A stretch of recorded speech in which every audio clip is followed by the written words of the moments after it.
Olá, você está na plataforma de cursos online da Grande Porte. Eu sou a professora Gabriela e esse é o nosso curso, Lógica de Programação Estruturada. Nessa primeira aula, nós vamos estudar alguns conceitos que são fundamentais antes de você começar a aprender a programar, começando com o ciclo de processamento. Um ciclo de processamento é composto por 3 elementos básicos: entrada, processamento e saída. E para entender melhor como funciona um ciclo de processamento, eu trouxe 2 exemplos. No primeiro exemplo, é o processo para a fabricação de uma peça de roupa. Na entrada, nós temos linha, agulha, botões, tecidos. No processamento, todos esses elementos são cortados, costurados, pregados, para que na saída tenhamos a peça de roupa. No segundo exemplo, nós temos o processo para a fabricação de um bolo. Na entrada, dispomos de leite, ovos e farinha. No processamento, todos esses ingredientes são batidos e assados para que na saída nós tenhamos o bolo. Se você for parar para pensar, tudo o que está à nossa volta passou por algum tipo de ciclo de processamento. Mas existe um ciclo de processamento que é especial para nós da área de TI, que é o ciclo de processamento de dados. No ciclo de processamento de dados, nós não fabricamos roupas ou bolo, nós fabricamos informação. Aqui, um dado é disposto na entrada e uma informação fica disponível na saída. Mas afinal, o que é um dado e o que é uma informação? Para compreender melhor o que cada um desses elementos significa, nós vamos usar o cenário de uma criança com temperatura corporal elevada. Se o termômetro indicar 39 graus, você conclui que a criança tem febre. Você pode não ter percebido, mas você fez um processamento para transformar 39 graus em febre.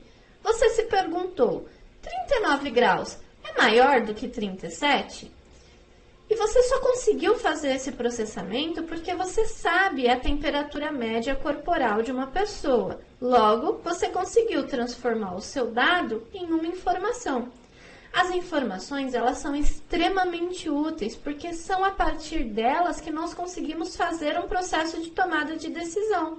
Se a criança tem febre, eu preciso dar um remédio, eu preciso levar para o hospital, eu preciso fazer alguma coisa. Mas eu só vou agir se eu tiver uma informação, embasando a minha decisão. Para entender melhor, vamos mudar o personagem dessa nossa historinha. Não é mais uma criança, agora é um cachorro. Bom, se o termômetro indicar 39 graus da temperatura corporal de um cachorro, qual é a informação que a gente consegue tirar disso? O cachorro tem febre ou não? Perceba que se você não sabe fazer o processamento desse dado, você não consegue ter a informação na saída. Ou seja, sem saber a temperatura média corporal do cachorro, a gente não sabe se ele tem febre ou não. Logo, eu não sei se eu preciso agir. Eu não sei se eu preciso dar um remédio, se eu preciso levar um veterinário. Eu não sei agir se eu não tenho uma informação. As informações, elas fazem parte do nosso dia a dia. Frequentemente, a gente precisa de alguma informação para agir. Então, um funcionário, por exemplo, gosta de ter a informação do salário dele. Mas para ter essa informação, ele precisa coletar alguns dados na entrada, como a quantidade de horas que ele trabalhou e quanto ele recebe por hora. Esses dados precisam ser processados, eu preciso fazer uma multiplicação entre esses valores para conseguir a informação na saída, que é o salário do meu funcionário. Um aluno também precisa de informação, ele quer saber a média escolar dele. E para isso ele precisa coletar alguns dados na entrada, como as notas que ele tirou em provas, atividades, trabalhos. No processamento, todas essas notas precisam ser somadas para que na saída nós tenhamos a informação, para saber qual é o conceito que o aluno ficou com essas notas.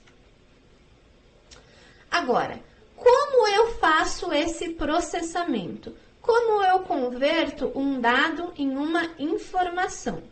Essa conversão, ela é conseguida a partir de um algoritmo. Calma, Muita gente tem medo quando fala essa palavra, algoritmo. Um algoritmo nada mais é do que um conjunto de instruções que, quando executadas em uma determinada ordem, atingem um objetivo bem definido. Isso significa que um algoritmo simplesmente representa um conjunto de passos.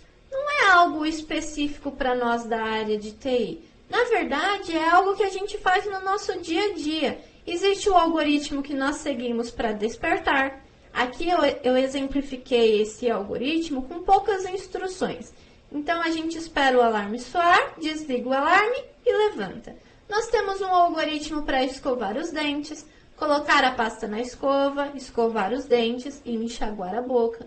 Nós temos um algoritmo para trocar de roupa. Então, escolha uma nova roupa, tire a roupa atual, coloque a roupa escolhida. Nós seguimos algoritmos durante o nosso dia a dia, para fazer praticamente tudo. Um algoritmo é um conjunto de instruções, um conjunto de passos que nós seguimos para atingir um objetivo.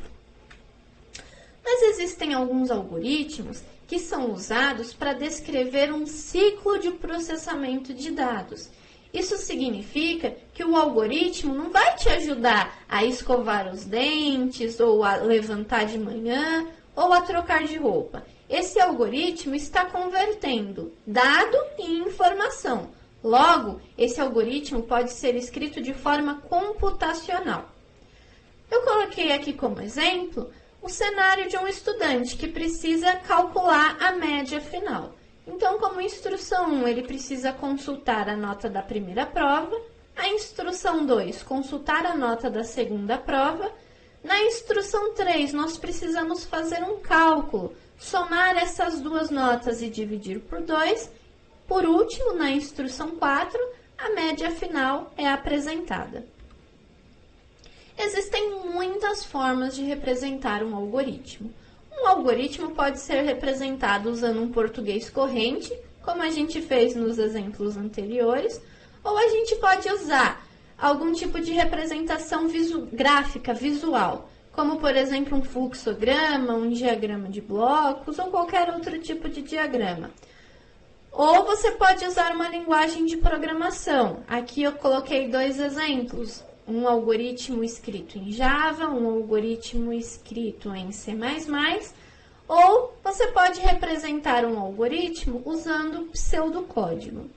Pseudocódigo é uma palavra composta por 2 partes. A primeira parte, pseudo, vem do latim e significa falso. Isso significa que pseudocódigo está dizendo que é um falso código. O pseudocódigo ele é chamado de falso código porque você não está, na verdade, escrevendo o seu código usando alguma linguagem de programação. Na verdade, você está escrevendo o seu código usando o português estruturado. Só que você vai seguir algumas regras, o mínimo de formalismo para representar esse seu algoritmo.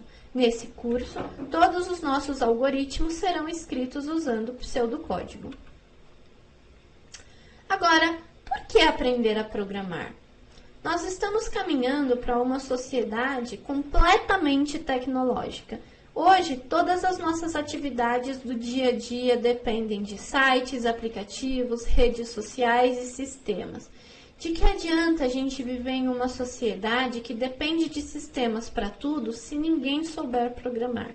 Então, programação é uma coisa que é obrigatória para todos os profissionais de TI, independente da sua área de atuação. E muito em breve, programação vai ser uma habilidade indispensável para qualquer ser humano, independente da profissão que ele possui. Bom, parafraseando aí o Steve Jobs, todos deveriam aprender a programar um computador, porque isso te ensina a pensar. Se os sistemas fazem parte do seu dia a dia, aprenda como os sistemas funcionam. Pessoal, é isso aí. Leia a apostila referente a essa aula, faça os exercícios propostos e a gente se vê nos próximos vídeos. Conte para os seus amigos sobre os nossos encontros. Até mais!